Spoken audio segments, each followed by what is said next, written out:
queria compartilhar com vocês. Eu confesso a vocês que gostaria de terminar hoje a série que a gente está vendo, a origem de tudo, né, de Gênesis de 1 a 11, mas ficaria grande demais. Então a gente vai ter mais uma mensagem sobre isso.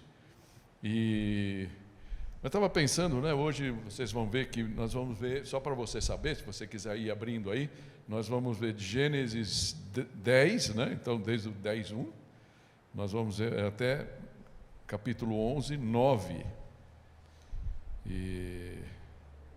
Então, esse é o nosso desafio hoje. E estava pensando num texto, espera aí, deixa eu armar aqui.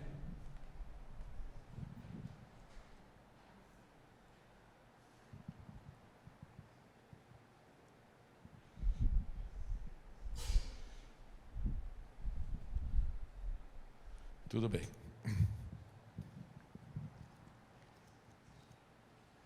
Se você quiser, uma passagem que eu não vou mostrar aqui, está em 2 Timóteo,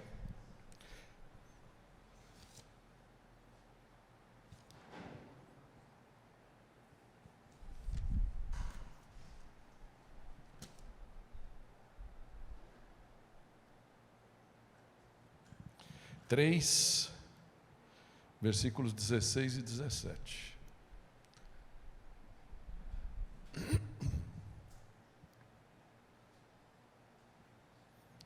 Segunda Timóteo, está lá no final da tua Bíblia. Para quem ainda não tem os endereços bem assentados. Depois dos Evangelhos, tem as cartas de Paulo, né? Essa é uma das cartas finais, cartas pastorais. Ok? Então, 2 Timóteo, capítulo 3, versículos 16 e 17, diz assim: toda a Escritura é inspirada por Deus e útil para ensino, para repreensão, para correção e para instrução na justiça, para que o homem de Deus seja apto e plenamente preparado para toda boa obra. Amém? Então, toda a Escritura é inspirada por Deus e útil para ensino, é útil também para corrigir, é útil para repreender, é útil para instruir. Para quê? Para que cada um de nós, se você tem uma Almeida na mão, está aí, para que todo homem seja perfeito e perfeitamente habilitado para toda boa obra, né? Aqui está falando para que todo homem de Deus seja apto e plenamente preparado para toda boa obra. Amém? Esse é o objetivo da gente estar aqui, domingo a domingo. A gente está se encontrando nas quartas-feiras aqui à noite, para conhecer mais a palavra. E que a palavra possa entrar no nosso coração. Ezequiel 38 fala disso, né? Eu trouxe essa palavra na Páscoa. Deus quer trabalhar isso na gente, quer colocar no nosso coração. E aí, como você pode, né? Tem aquela tua palavra, né? Guardei no meu coração a tua palavra para não pecar contra ti. Como é que a gente vai não pecar contra Deus? Se a gente guarda no nosso coração a palavra. Como é que a palavra seja no nosso coração? Primeiro ela tem que chegar na nossa mente. Como ela chega na nossa mente? Primeiro tem que passar pelos nossos olhos. Como? Lendo. Amém? Hoje nós vamos passar por um trecho da palavra que normalmente seria mais fácil pular. Mas, como toda a Escritura é inspirada por Deus e útil para ensino, então eu queria rapidamente passar por essa parte para que a gente possa ter claro as origens, né? Então, eu queria começar Gênesis, então, 10. Eu quero ler 2 versículos, o primeiro e o último, para a gente poder orar e começar a nossa reflexão nessa manhã. Amém? Gênesis 10, versículo 1. Gênesis 10, versículo 1, e agora eu vou projetar aqui, tá bom? Se você quiser seguir aqui pela nossa versão, fica na paz. Este é o registro da descendência de Sem, Cã e Jafé, filhos de Noé. Os filhos deles nasceram depois do dilúvio, amém? Então, estavam na arca junto com Noé. Os 3 filhos, Sem, Cã e Jafé, e a gente tem já falado deles. E no versículo 32, ou seja, no final do capítulo, diz assim: são esses os clãs dos filhos de Noé, distribuídos em suas nações, conforme a história da sua descendência. A partir deles, os povos se dispersaram pela terra depois do dilúvio. Amém? Então, é interessante a gente falar, mas para que eu quero saber isso? De repente é bom saber de quem você é filho, não é? De quem você é neto, bisneto. Nós não temos muito disso, né? Tem alguns países que eles cultuam mais isso. O próprio judeu cultua muito disso, né? Saber de qual tribo eles são, desde muitos séculos. Mas interessante saber, de quem será que nós somos filhos? De Jafé, de Cã ou de Sem? Provavelmente de Sem não, porque o Sem é o que chama de semitas, né? Hoje em dia o pessoal pega só os judeus, mas os árabes também são semitas. Então é isso que essa passagem vai mostrar para a gente. Então eu estou chamando essa passagem da origem de tudo aqui, né? A divisão das nações e a soberania de Deus. A divisão das nações e a soberania de Deus. Isso eu espero que fique claro para você não ter dúvida de onde você veio. Qual é a sua identidade? Se nós estamos aqui em poucos, o dia que nós somos muitos, isso independe de quem nós somos, amém? Que isso possa ficar claro para cada um de nós nessa manhã. Pai Santo, fala ao nosso coração nessa manhã,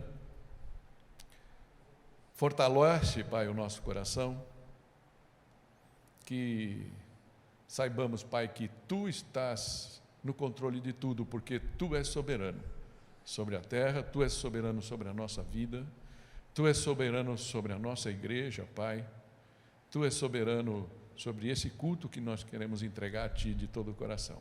Então, Pai, que as pessoas que estão aqui, as pessoas que virão a escutar essa mensagem, possam ter o coração tocado por Ti e que a leitura da Tua palavra possa produzir os frutos para os quais elas foram escritas. Em nome de Jesus. Amém. Amém? Eu queria fazer aqui 2 divisões. Uma que a gente vai tentar passar o mais rápido possível, de uma forma didática, para a gente aprender alguma coisa delas. Eu estou chamando da Tábua das Nações. E depois vamos ver as ações do homem e a soberania de Deus agindo quando a gente vê os primeiros versículos do capítulo 11. Amém? Então, começa aqui Gênesis, a partir do versículo 2, falando dos filhos de Jafé, os jafetitas. Se você tem sua Bíblia aberta aí, você vai ver que eles têm uns subtítulos lá, né? E fala aí, os jafetitas, esse é o primeiro. Os filhos de Jafé, que tudo indica, né? Que era o filho do meio. Sem era o primogênito, o mais velho. Jafé era o filho do meio e Cã era o caçula. A palavra fala, né? Lembra que a gente viu em capítulo 9, quando ele vai e escarnece um pouco do pai, que estava bêbado, desmaiado lá na cama. E então ali fala que quando Noé acordou e viu o que seu filho caçula tinha feito, então a gente tem certeza que Cã era o caçula dessa história aí, tá? E de quem veio também a maldição, e a gente vai falar um pouquinho disso. Então esses foram os filhos de Jafé, Gomer, Magog. Então não sei se você tem, por exemplo, eu e a Tomás agora temos um netinho, o Vinícius, papai, mas já veio com o nome, a gente nem pôde pegar uma caixinha bíblica aqui para dar um nome bacana para o Theo. Então tem uns nomes bem aqui sugestivos, tá bom? Então, só para você ver aqui. Gomer, Magog, é interessante, tem os nomes que está lá atrás, né? E a gente fica, está lá em Apocalipse, esse é um deles, Magog, né? Magog, Madai, Javã, Tubal, Meseque, Tirás. Esses foram os filhos de Gomer, Asquinaz, Rifate e Togarma. Esses foram os filhos de Javã, Elisá, Tarsis, Quitim e Rodamim. Deles procedem os povos marítimos, os quais se separaram em seu território, conforme a sua língua, cada um segundo os clãs de suas nações. Amém? Eu vou trazer um mapa aqui que eu espero, até que dá para ver bem, né? Quando a gente está fazendo em casa, aqui na tela está bom, né? Mas nunca sabe como é que vai ser projetado ali. Então, se você está vendo aí, o amarelo são os filhos de Jafé, é para onde eles foram, por isso fala que o povo marítimo, né? Eles estão lá em cima, e só para dar aqui uma ideia, todos esses nomes, Magog lá em cima, Askenaz, Tubal, Togarma, não estão todos os nomes, porque acho que algumas das tribos não foi tão fácil de localizar, mas vocês veem que eles vão lá para a África e também para a Europa. E é interessante a gente unir essa visão com a profecia de Noé, que a gente viu quando viu Gênesis 9. Gênesis 9, 27 fala: amplie Deus o território de Jafé, habite ele nas tendas de Sem, e seja Canaã seu escravo. Não dá para perceber ali onde eles ficaram juntos, dá para ver ali o amarelo e o verde, certo? O amarelo é Jafé, o verde é Sem, ok? Mas a gente sabe, e os historiadores, os estudiosos, falam que Jafé acabou sendo, na verdade, tocado e sendo alimentado pelas tendas de Sem, quando o evangelho chegou ao povo semita, através de Jesus, e depois o evangelho chegou à Europa, tendo estabelecido em Roma, né, que certo, a grande capital do cristianismo a partir dos anos 300. Então, essa é a ideia, certo? Essa bênção de Noé, ela foi estendida e aconteceu ao longo do tempo. Amém? Então, só para ter esse pano de fundo aqui. Estes foram os filhos de Cã: Cuxi, Misraim, Fute e Canaã. Aqui estou falando já dos camitas, certo? Dos filhos de Cã. Estes foram os filhos de Cuxi: Sebá, Avilá, Sabitá, Raamá, Sabitecá. Bacana, né? Sabitecá, esse é um nome. Estes foram os filhos de Raamá, Sabá e Dedã. Cuxi gerou também Nimrod, e eu estou grifando Nimrod, porque Nimrod, digamos assim, dessas caixas de nominhos que a gente viu lá, tem alguns que destacam, e 2 se destacam. Esse é o primeiro, Nimrod. E aqui que diz por quê, né? Que fala que Nimrod foi o primeiro homem poderoso na terra. Ele foi o mais valente dos caçadores, e por isso se diz valente como Nimrod. Então isso ficou, ele acabou sendo considerado como um deus babilônico, né? Ele foi até elevado a um deus. E é interessante a gente pensar nisso, né? Porque ele fala aqui, né? No início o seu reino abrangia Babel, que a gente vai ver ainda hoje, Ereque, Acade, Cainé, na terra de Sinear, que era o vale de Sinear. E eu fiquei pensando um pouco quando vejo esse destaque, né? No meio de tantos nomes só citados, ver destaque para Nimrod, porque se a gente parar para pensar, as pessoas em geral têm um certo fascínio pelos valentes e poderosos. Era naquela época e é hoje também, sejam eles bons ou maus, não é verdade? Tanto é que você entra no Netflix, tem tantas séries lá dos narcos, por exemplo, né? Os chefes das gangues e tudo mais. Parece que o mundo tem um certo fascínio parece que tem um certo darwinismo dentro de cada um, a lei do mais forte, né? Essa coisa, né? Então, mas as evidências bíblicas, aqui extras bíblicas, mostram que Nimrod foi um homem realmente valente, mas que não usou da sua valentia somente para o bem, alinhada à vontade do Criador, né? Nós vamos ver isso quando a gente for falar do capítulo 11, amém? Então, só de novo para localizar ali, olha que interessante, Torre de Babel, está bem no meio do terreno semita ali, né? Então esse lado verde, que depois vão ser mais os nomes dos descendentes de Sem, era a planície de Sinear, parece que era um vale perto do rio ali, né? E então era uma região muito rica, e por isso então uma planície, e o povo quis acabando, fica lá, isso é a Torre de Babel, a gente vai ver a história, tá bom?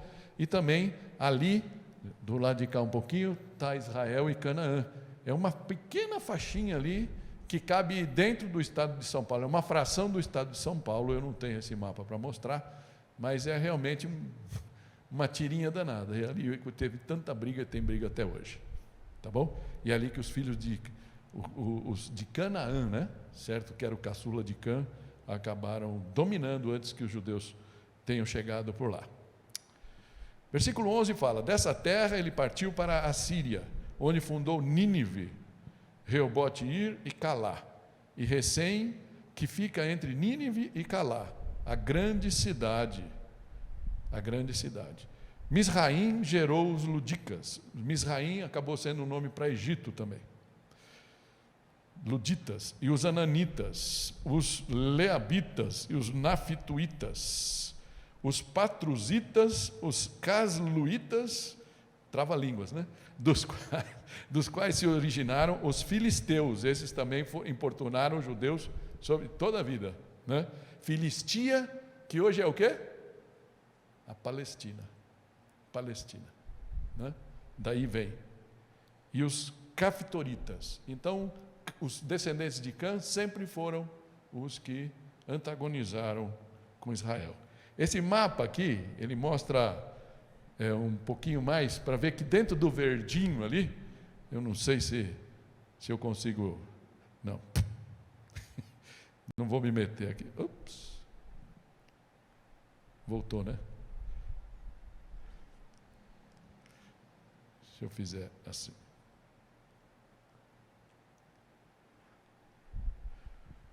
Está vendo que no meio do verdinho, dos descendentes de Sem, teve um começo, que a gente dá para entender que o capítulo 11, a história de Babel, vem antes dessa divisão, e a gente vai entender por quê.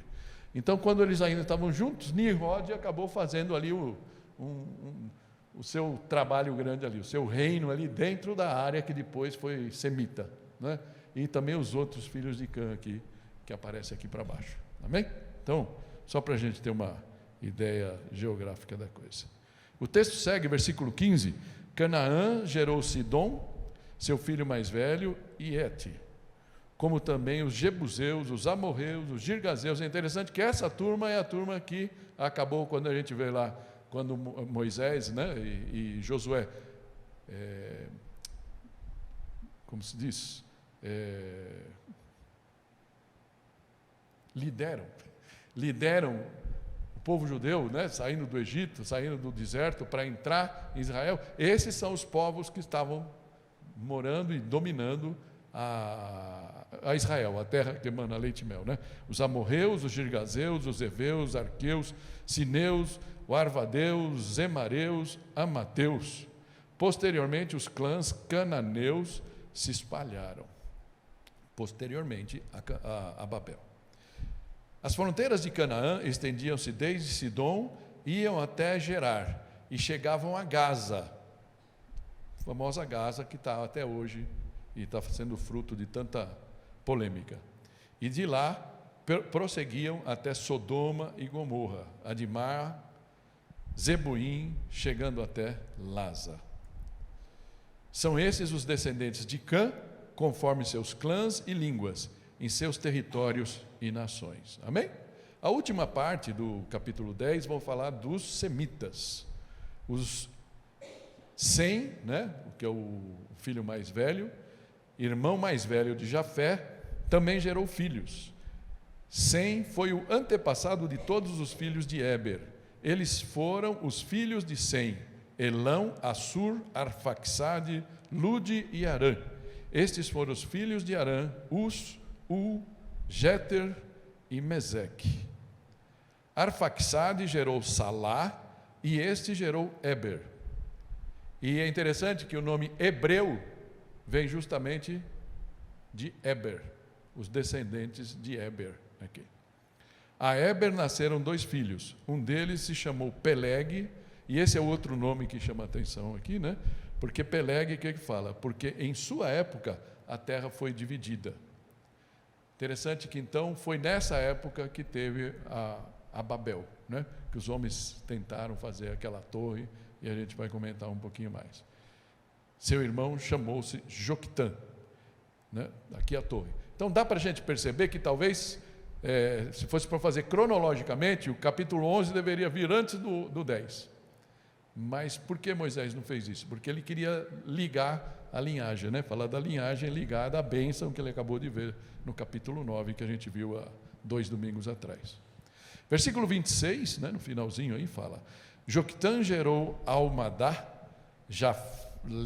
Salef, Azemavé, Gerá, Adorão, Uzal, Diclá, Obal, Abimael, tem um irmão nosso, né, pastor Abimael, lá em Taguatinga, Sabá, Ofir, que dá onde vinha o ouro depois, né, que Salomão usou para construir o templo, Avilá, Jobabe, todos esses foram filhos de Jotã. E então, esse é um pouco todas essas pessoas estão ali, né? Dedã, Joquitã, todos os filhos de Joquitã aqui embaixo, no sul. Então, esta é a história dos povos, como começou. No finalzinho aí do capítulo, versículo 30, fala: a região onde viviam estendia-se de Messá até Zefar, nas colinas ao leste. São esses os descendentes de Sem, conforme seus clãs e línguas, em seus territórios e nações. E aí o versículo que a gente leu no comecinho, versículo 32, que é o final do capítulo, diz: são esses os clãs dos filhos de Noé, distribuídos em suas nações, conforme a história da sua descendência. A partir deles, os povos se dispersaram pela terra depois do dilúvio. Amém? Esta é a primeira parte que eu queria passar, e para a gente ter uma ideia de onde a gente vem. Então, saber que, não sei, você fala: eu sou filho de mineiro, sou filho de nordestino, que nem eu, ou sou filho de português, sou filho de americano, como Elisa. No fundo, se for ver lá atrás, a gente vem desses caras aqui, um deles, ok? Assim é. Muito difícil da gente imaginar aí a teoria da evolução, né? Que a gente não tem nenhuma ligação, mas a Bíblia deixa bem claro isso está aqui, porque é histórico, e os judeus seguem esses nomes até hoje, eles sabem de onde eles vêm. Amém? Segundo ponto que eu queria aqui começa no capítulo 11, versículos 1 a 9, e estou chamando aqui de a ação do coração do homem, como a gente vai ver em Babel, e o antídoto do soberano, o antídoto de Deus para aquilo que tinha acontecido. Amém? Então, versículo 1, Gênesis 11. No mundo todo havia apenas uma língua, um só modo de falar. Interessante, está vendo? Então aqui está antes, né? Porque lá fala que as descendentes, segundo as suas línguas, né? Então isso daqui teria acontecido antes, naquele momento que estavam todos juntos. Saindo os homens do Oriente, encontraram uma planície em Sinear, aquela parte verde do mapa, e ali se fixaram. Devia ser bom, perto de rios, entre o Eufrates e o Tigre e o Eufrates, Mesopotâmia, uma região muito rica. Disseram uns aos outros: vamos fazer tijolos e queimá-los bem. Interessante, é domínio da tecnologia. Usavam tijolos em lugar de pedras e piche em vez de argamassa. Ok? Diz que nessa região tem muito piche, muito asfalto. E aí o versículo 4 diz assim: depois disseram: vamos construir uma cidade com uma torre que alcance os céus. Assim, duas coisas aqui. Primeiro, nosso nome será famoso. Nosso nome será famoso. Interessante. Para quem, né? Se eles estavam todos juntos. Mas, para ficar para a eternidade. Você sabe de uma coisa, né? Eu vejo muitas vezes o nosso governador falando, ele é muito preocupado em deixar um legado. E a gente vê isso como uma coisa positiva, não é? Eu não vou passar pela vida em branco, eu quero deixar um legado, uma marca. Mas, vocês sabem que isso não é muito de acordo com a vontade, com a palavra de Deus? O legado, a marca que a gente tem que deixar onde a gente passar, é de Cristo. É do nosso Senhor, é de Deus, né? Porque muitas vezes a gente quer um legado, e eu também, como você, eu gostaria de deixar um legado, deixar uma marca, né? Mas parece que muitas vezes Deus nos quebra para falar: o legado que você tem que deixar é meu, querido, não é seu. Amém? Então os homens naquele momento talvez tenham enchido de orgulho. Nós queremos deixar uma marca aqui. Só que normalmente você vê, a gente vai ver depois na história de Moisés, na história de Abrão, onde ele chegava e Deus fazia alguma coisa, ele sentia o coração tocado, eles faziam o quê? Um altar, punha uma pedra, pintava a pedra, e ali eles faziam uma oferta ao Senhor. Então era um altar. Nesse caso aqui, parece que o altar que eles querem fazer não é para Deus. Amém? E aí o texto aqui fala: e não seremos espalhados pela face da terra. Então, a gente pode falar assim: bom, que mal há nisso, né? Aparentemente nenhum. Só que tem uma coisa aqui. Eu vou pôr aqui para vocês o pedacinho de Gênesis 9, que fala da aliança que o Senhor estabeleceu com todos os homens. Lembra? Com Noé, com os filhos de Noé e, portanto, com toda a humanidade.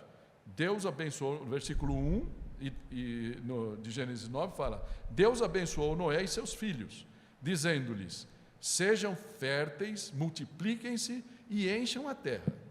E depois no versículo 7 ele repete falando: mas vocês sejam férteis e multipliquem-se e espalhem-se pela terra e proliferem nela.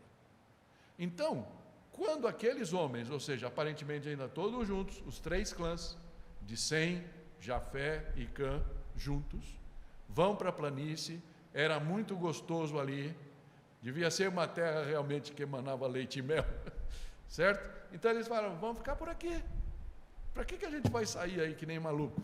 Vamos construir o nosso legado.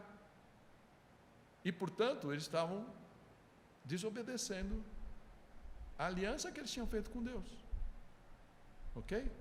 Então, uma vez dominada a tecnologia de confecção dos tijolos, e usando piche, que era abundante na região, pode até, alguns fazem essa conjectura, que tenha passado neles, até falado: olha, se Deus mudar de ideia e resolver fazer outro dilúvio, nós queremos ter um lugar onde nós vamos estar firme, com piche e tudo mais, ou seja, a construção. Isso daí, o nome técnico é sigurate, você pode procurar aí no YouTube, eu ia falar, no Google, né? E existem no mundo hoje, na Arábia, lá, não sei o que, tem ainda aqueles zigurates, e são construções fantásticas. Sabe aquelas pirâmides assim, né? Que elas vão subindo assim. Então, qual que era a ideia deles? Que eles fizessem uma coisa que alcançasse os céus. Lógico que eles não deviam ser tão ingênuos achar que iam alcançar os céus, mas para ser um observatório. Vocês veem uma tendência no mundo de fazer esses arranha-céus?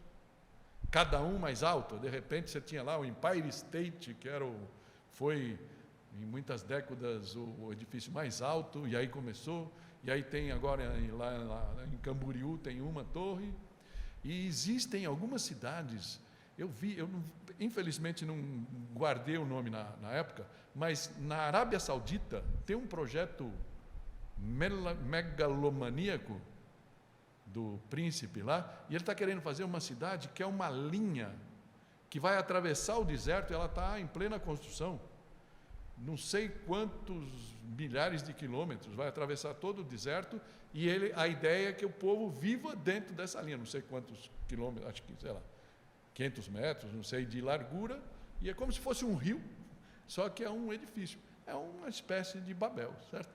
É uma coisa, um monumento do homem. Parece que o homem sempre teve essa necessidade, ok? Então, demonstrando aqui, nessa hipótese, que eles ainda desconfiavam que Deus podia negar a sua aliança, que tinha o arco-íris como selo, né? Não foi isso que a gente viu? Toda vez que eles vissem o arco-íris, eles podiam lembrar que Deus falou: nunca mais vou acabar com o mundo por um dilúvio. Amém? Ok. Então é interessante aqui começa o antídoto de Deus para essa ação do coração do homem, de, mais uma vez, negar a Deus, desobedecer a Deus e fazer as coisas conforme a sua vontade. Fazer uma marca, deixar um legado, o seu orgulho. Vou fazer aqui um arranha-céus, né? E vou deixar assim. Versículo 5 fala assim: o Senhor desceu para ver a cidade e a torre que os homens estavam construindo. Eu fico imaginando, Deus desceu, né? Deve ser o sentido figurado, ele deve ter parado para observar aquela torre, aquele negócio magnífico que eles estavam fazendo, lá de cima. Deixa eu ver, gente. O que é que esses malucos estão fazendo? Né? O que é que esses malucos estão fazendo? Você vai parar aqui, minha querida, ou não? E então, isso, Deus para prestar atenção no que o homem está fazendo. E disse o Senhor: eles são um só povo e falam uma só língua, está vendo? Então não tinha separado nada ainda aqui. E começaram a construir isso. Em breve nada poderá impedir o que planejam fazer. Interessante pensar. Deus olha e fala, porque toda ação do homem. Bom, vou seguir um pouquinho, aí eu paro. E aí ele fala: venham, desçamos e confundamos a língua que falam, para que não entendam mais uns aos outros. Imagina a cena. Você está trabalhando, ô Severino, passa aí o tijolo. Passou o tijolo, agora o cimento. Hã? Quê? De repente, os caras pararam, nenhum entendia mais o outro e parou no meio. Precisou de bomba? Não. Precisou de alguma coisa cinematográfica? Não. Deus olhou, vou brincar um pouquinho aqui, vou bagunçar um pouco a vida desses caras aqui. E fez com que eles não se entendessem mais. Amém? E diz que não dá para você criar um idioma do nada, né? Tem essas coisas de filme, né? Idioma élfico, né? Essas coisas assim, maluco aí. Mas é muito difícil você criar todo o idioma. Tem que ser uma coisa que vem sobrenaturalmente, né? E aqui está a origem disso. Por quê? Né? Então, a gente pode olhar para essa passagem e falar, pô, Deus foi mesquinho, pobres. Ou Deus ficou com ciúmes. Ou Deus ficou com inveja, ou ficou com medo de que o homem ia ser mais poderoso do que ele. Não. Eu acho que a gente pode dizer que Deus teve misericórdia deles. Fala, larga a mão de ser tontos. Quem vocês pensam que são? Eu estou dando tudo para vocês, estou produzindo aqui, os seus descendentes ainda vão encontrar o Salvador, vocês vão ser, né? Vocês vão ter a vida eterna. Não fica com essas besteiras aí, rapaz. E outra, a misericórdia de Deus pode ser para os executores do plano, mas a misericórdia de Deus pode ser muito mais vista às vítimas dos planos dos homens, não é? Ao povo em geral. E muitos planos mirabolantes que a gente vê ao longo da vida, da história, como os planos do nazismo e tantos outros, a gente vê a consequência. Então, Deus age com misericórdia nesse momento, para colocar uma coisa e retomar a ordem que ele tinha dado. Versículo 8 fala: assim o Senhor os dispersou dali, por toda a terra, e pararam de construir a cidade. Por isso foi chamada Babel, porque ali o Senhor confundiu a língua de todo mundo. A palavra Babel tem a ver com confundir. Na verdade, é confusão. Então, aquela cidade é a cidade da confusão. Dali, no futuro, vai ter a Babilônia. E é interessante se você já leu Apocalipse alguma vez, você já viu parte do Apocalipse, vai falar da Babilônia como a representação do quê? Do pecado. De tudo aquilo que é contra Deus. E por isso aqui era a origem. E Deus desbaratou e aquela obra daquele arranha-céu ficou parada ali. Ok? Dali o Senhor os espalhou por toda a terra. Amém? Aqui acaba esse nosso texto e eu queria ler um último texto antes das conclusões. Paulo falando aos gregos, está lá em Atos 17. Dá para ler bem, não dá? Daí de trás.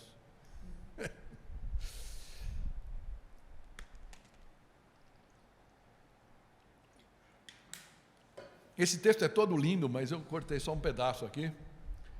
Atos 17, a partir do versículo 26, Paulo fala: de um só fez ele todos os povos, para que povoassem toda a terra. No coração do Paulo estava Gênesis 10, ok? E 11. Tendo determinado os tempos anteriormente estabelecidos e os lugares exatos em que deveriam habitar. Deus fez isso para que os homens o buscassem e talvez tateando pudessem encontrá-lo, embora não esteja longe de cada um de nós. Pois nele vivemos, nos movemos e existimos. Como disseram alguns dos poetas de vocês, também somos descendência dele. Amém? Somos descendência ou de Sem, ou de Jafé, ou de Cã, mas antes de tudo nós somos descendência de Deus, o nosso Criador, amém? Feitos à sua imagem e semelhança. Mas o pecado entrou em nosso coração, assim como entrou no deles, certo? Então, em vez de imortalidade, renome e fama, eles são dispersos e expulsos dali, como Deus tinha feito com Adão e Eva, tá? E eu queria terminar então essa nossa conversa antes da ceia com algumas implicações e aplicações para a nossa vida, amém? E a primeira dela é que o dilúvio, a gente costuma muito dizer isso, né? O fulano saiu da empresa, mas a empresa não saiu dele. A gente não costuma dizer isso. É muito comum. Vi um papo de um pessoal que trabalha no Itaú, trabalhou, um papo assim, eu falei, o cara saiu, mas a empresa não saiu dele. É muito normal a gente falar disso. Mas aqui, né, fala, o dilúvio purificou o mundo do nível insuportável de pecado que havia naquele momento. Lembra de Gênesis 6, isso daí, ok? Mas não pôde extraí-lo do coração dos sobreviventes. Deus acabou com todos os pecadores, todo o pecado que existia ali, a morte, o sangue que tinha contaminado toda a terra. A agricultura estava sofrendo por causa disso, por causa das mortes que estavam vindo. Veio o dilúvio e limpou tudo. Só que dentro da arca foi Noé, que era um amigo de Deus, certo? Vivia com Deus, mas ele era um homem, era pecador. E a gente viu isso há 2 semanas atrás. E os filhos dele também. O pecado foi junto. E, portanto, a gente ainda precisa de salvação. Amém? Então, essa é a realidade. Depois, eu queria trazer aqui 2 pensamentos sobre Babel. O primeiro deles é que a natureza pecaminosa do homem, portanto, esse gene, né? Ou seja, esse vírus que veio e passou pela arca, o vírus passou pela arca, né? E seguiu para a humanidade. Mais uma vez foi exposta aqui, na Babel, certo? Com a vontade de deixar um legado, de fazer uma coisa importante ali. A história do mundo é permeada pelo confronto perpétuo entre a semente da mulher e a descendência da serpente, ou seja, aquilo que Deus falou para Adão e Eva, lá no capítulo 3, ele fala, olha, a vida de vocês vai ser sempre esse confronto, aquilo que a gente não quer fazer, vem no nosso coração e dá aquela pressão danada para a gente fazer, ok? E aquilo que a gente sabe que a gente tem que fazer, muitas vezes a gente não faz, porque dá uma preguiça, dá um desânimo, e isso é uma coisa com a qual nós temos que aprender a conviver na nossa vida, amém? E o segundo pensamento de Babel é o seguinte, que a pretensão de uma ordem mundial, uma nova ordem mundial, se a gente pode falar, baseada na autonomia humana, não é uma novidade, já existiu ali. Mas Deus estava e continua no controle, amém? Então, se você tem algum receio, e é interessante que... Outro dia eu estava lembrando de uma história que eu contei para vocês há muitos anos atrás. Eu estava lendo um livrinho, Max Lucado, eu não sei se você conhece, se já leu alguma coisa dele. É muito light, né? É muito animador, muitas vezes, as histórias que ele conta. Mas ele tem uma história que ele conta quando ele era jovem, essas coisas que nos Estados Unidos acontecem, ficou achando quase que impossível isso acontecer aqui no nosso país, pelo tipo de vida que a gente leva. Mas aquele negócio que os filhos, né, ali no final da adolescência, começo da juventude, saem de casa, vão estudar numa universidade, então acabam morando juntos em alguma colônia, alguma coisa assim. Meu filho João acabou fazendo isso, né? Quando foi estudar em Minas Gerais, acabou morando no começo 4 e assim por diante. Passou 10 anos nessa vida, mais ou menos, né? Ok. No caso do Max Lucado, ele foi para um lugar de praia, não sei se era um rio ou mar, e eles precisavam de um lugar para morar. E ele disse que chegou lá e eles começaram a olhar nos anúncios, né? Aquele tempo que se olhava no jornal, anúncios, e eles acharam uma casa... casa marítima, não sei, uma casa na água. E aí quando eles foram ver, era barato, eles foram ver e na verdade era uma balsa que tinha uma cabine e os caras fizeram da cabine uma casa, um puxadinho em cima de uma balsa velha, tudo velho. E aí eles falaram que dá para comprar e compraram, talvez você lembre dessa história, né? E eles compraram, acho que em 4 amigos e tudo bem, estavam morando lá. Mas só que era numa região que tem esses terremotos, né, essas coisas que tem nos Estados Unidos, aí, vendaval e tudo mais. E aí eles ficaram muito assustados, eles falaram, o que a gente vai fazer? A gente não entende nada, todo o dinheiro que a gente tinha, das nossas economias, a gente colocou aqui nessa balsa, né, nessa casa. E como é que a gente vai fazer? Aí eles pegaram lá, juntaram tudo que eles tinham, as economias, falaram, vamos comprar corda e vamos sair amarrando a casa no cais, na árvore, tudo o que puder. E aí eles fizeram isso, compraram lá não sei quantos metros de corda, pegaram, cada um pegou uma parte e começaram, amarraram no pilar do cais onde o barco estava, tinha uma árvore perto, um pegou e amarrou na árvore, e aí disse que eles estavam lá, tinha um senhorzinho olhando, com um olhar meio de desdém, até que eles começaram a ficar incomodados, falaram, será que a gente está fazendo alguma besteira? E aí perguntaram, mas o senhor está aí olhando, por que o senhor está olhando para a gente assim? Ele falou, olha, amarra essa casa, esse barco, em qualquer coisa fixa, e vocês vão perder tudo. Eles falaram, mas o que a gente faz então? E aí qual foi a orientação daquele senhor marujo, velho, aposentado? Ele falou, arruma 4 âncoras, ou seja, 4 coisas que você pode usar muito pesado, ou uma pedra, alguma coisa, amarra em cada ponta do barco uma corda e joga o mais profundo que vocês puderem.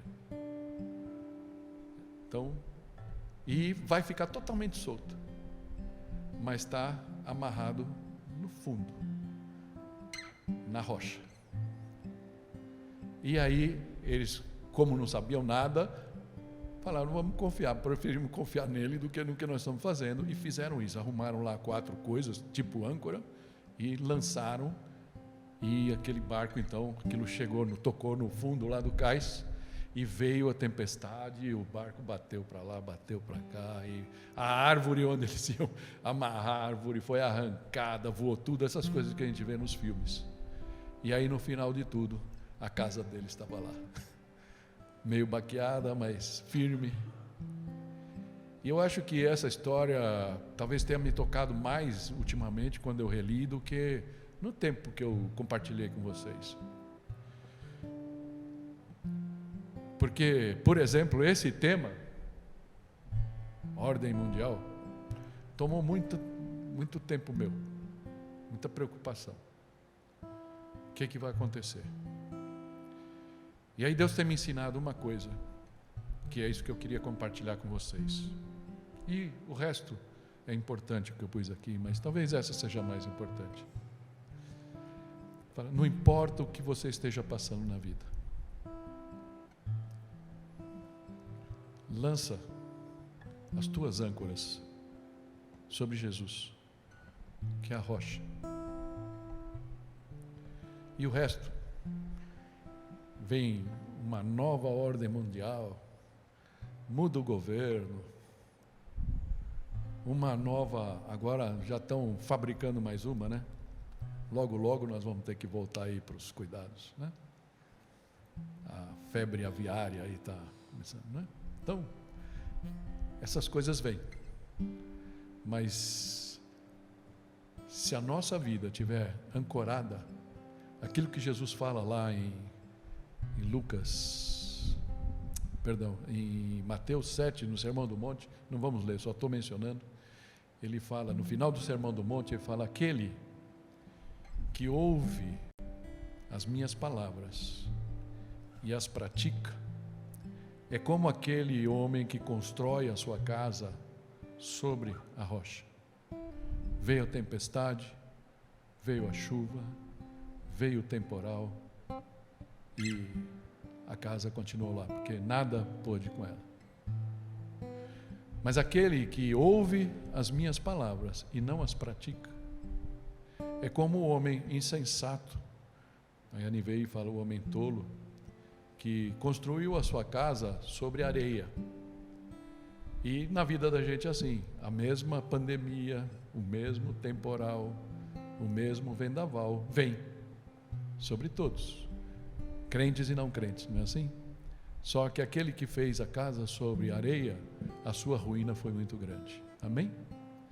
Qual é o convite que essa passagem nos deixa? Que Deus continua sendo soberano. Amém? Todas as coisas foram criadas por Ele. E Ele pode olhar de vez em quando, a gente fala, será que Deus não está vendo o meu sofrimento? Será que Deus não está vendo esse momento que eu estou passando? E eu poderia dizer para você, olha o que Ele fez no evento de Babel. De vez em quando a gente fica esperando uma salvação do tipo, vem um grande helicóptero da Força Aérea Mundial, um negócio fantástico que vem. De repente a salvação vem com uma afta na língua. Uma pequena coisa, como Ele fez ali com aqueles homens que estavam tão embevecidos, tão embebidos com aquele sonho maluco de construir uma torre que fosse até o céu. E Ele fala, a vida que eu tenho para você é muito mais simples, e a satisfação que você vai ter se você colocar suas âncoras na verdadeira rocha vai ser muito maior, e de quebra você vai ganhar a vida eterna. Amém? Fecha teus olhos e vamos orar. Senhor, nós só podemos te agradecer, porque não importa, Pai, quanto sejamos, a Tua palavra é rica, a Tua palavra é doce como o mel, Senhor. Só em Jesus nós podemos ter a resposta para todas as nossas inquietações. Só sobre Ele, ó Pai, nós podemos lançar as nossas inquietações, a nossa ansiedade, e saber que Ele cuidará de todas elas. Senhor, eu queria pedir nesse momento que o Senhor pudesse olhar para cada coração aqui, o coração dos meus amados irmãos e amigos, Senhor, e que o Senhor pudesse estar alcançando a cada um deles com uma bênção especial, o sopro especial do Teu Santo Espírito. Que a paz de Deus, que excede todo o entendimento, possa preencher todos os espaços de cada coração nessa manhã.